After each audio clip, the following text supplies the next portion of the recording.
Assalamualaikum warahmatullahi wabarakatuh. Untuk konten kali ini gue bakal ngebahas tentang mencoba mengungkap apa yang dimaksud dengan rumah tusuk sate. Ini menurut dari dua sisi ya, dari segi agama maupun dari sisi feng shui. Tapi sebelum itu gue mau ucapin terima kasih banyak buat para teman-teman yang udah subscribe channel aku. Pokoknya makasih banyak deh, tambah dukungan kalian ya, walaupun masih sedikit ya, tapi ya belajar untuk terus lah membuat konten setiap hari. Mudah-mudahan bermanfaat.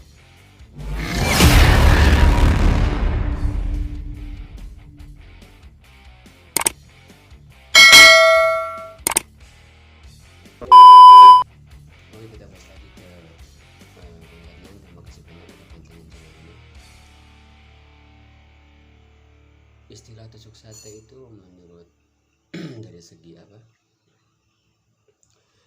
yang dimaksud dengan tusuk sate atau the intersection house, ya tidak membawa untung atau hoki, bahkan membawa efek buruk bagi penghuninya ya. Dalam kajian feng shui ya, rumah tusuk sate merupakan persoalan tersendiri ya, tetapi bukan tidak dapat diatasi. Meski demikian banyak orang tidak mengetahui cara mengatasinya, dan pada dasarnya rumah tusuk sate memiliki aliran qi yang sangat kuat.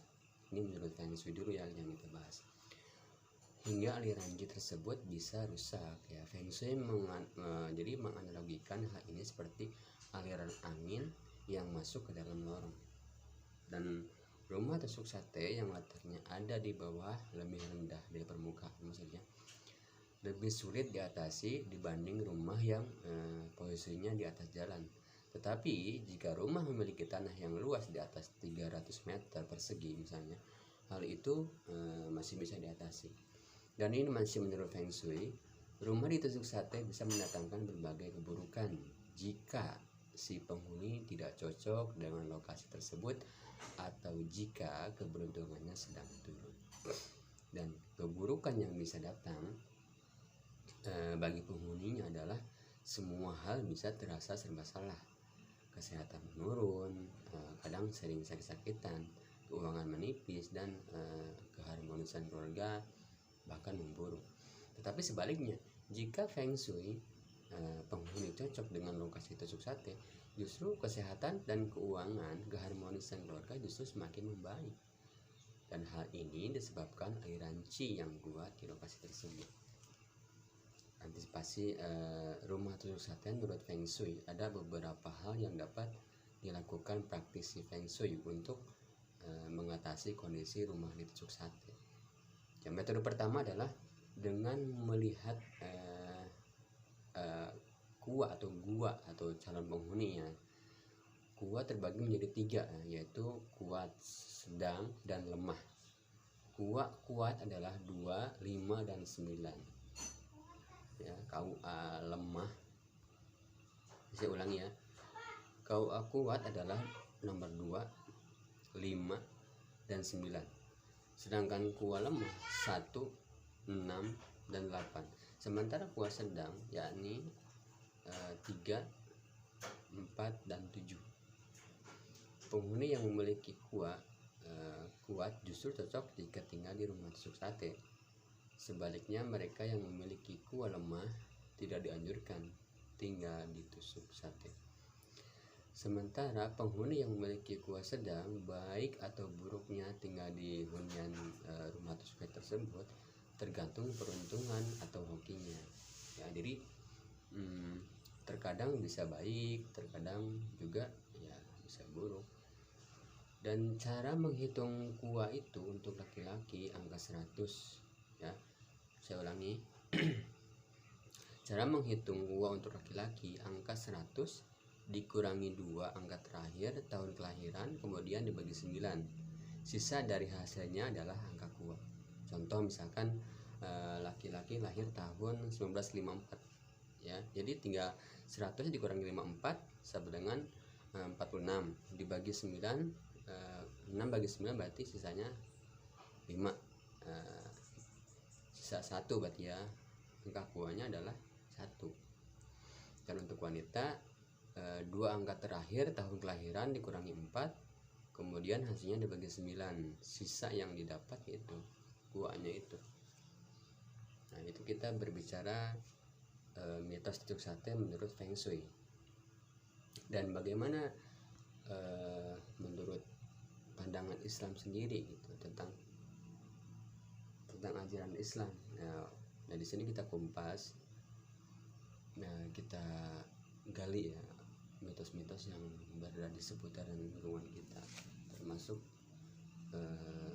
rumah tusuk sate itu. Sedangkan menurut ajaran Islam, mitos yang sekarang lagi rame ya, termasuk rumah tusuk sate itu, dalam ajaran Islam itu banyak sekali mitos atau yang dipercaya oleh masyarakat berkaitan dengan rumah tempat tinggal. Di antara mitos tersebut yaitu rumah tusuk sate, rumah menghadap timur, rumah dengan seluruh pintunya lurus sejajar, bahkan rumah yang pernah ditempati orang gila, dan pokoknya macam-macam lah gitu.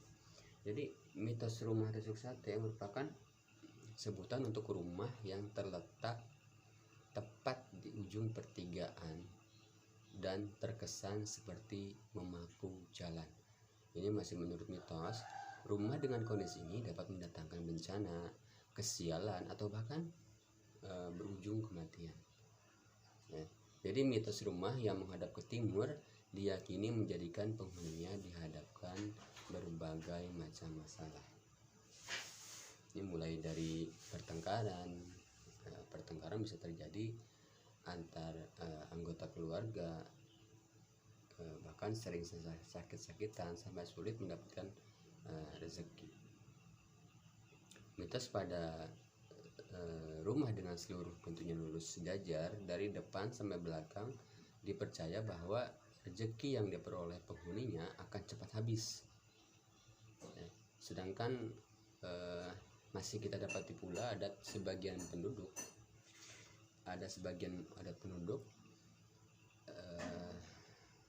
setelah menaikkan kayu atau rumah, atau istilah Jawa disebutnya gunungan, mereka memberi sesajen berupa seikat gabah.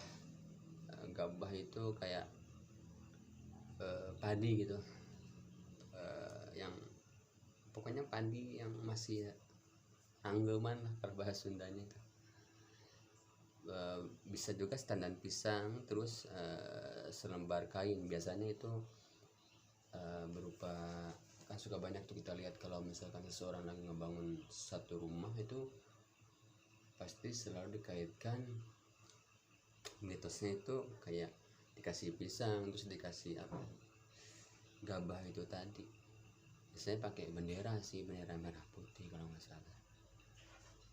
Ya, dengan mereka beranggapan bahwa hal tersebut akan memberi barokah sebuah rumah atau sebagai penghormatan terhadap penunggu desa tersebut atau bisa dibilang leluhurnya. Desain, bentuk, posisi, dan letak rumah tidak berkaitan sama sekali ya. Saya tegaskan di sini. Desain, bentuk, ataupun posisi dan letak rumah tidak berkaitan sama sekali dengan untung dan sial kehidupan penghuninya. Ya. Sekali lagi ini menurut Islam ya. Desain, bentuk, posisi, dan letak rumah itu tidak berkaitan sama sekali dengan untung dan sial kehidupan penghuninya. Islam telah mengajarkan bahwa untung dan sial sebuah rumah ya itu berkaitan dengan tergantung keimanan dan ketakwaan penghuninya kepada Allah Subhanahu wa taala. Oleh karena itu, seorang muslim dianjurkan membaca Al-Qur'an, terutama surat Al-Baqarah, melaksanakan sholat sunnah rawatib di rumah, mengucapkan salam saat masuk rumah, dan membaca zikir-zikir lainnya. Semua itu yang disertai dengan amal-amal soleh lainnya akan membuat rumah menjadi barokah.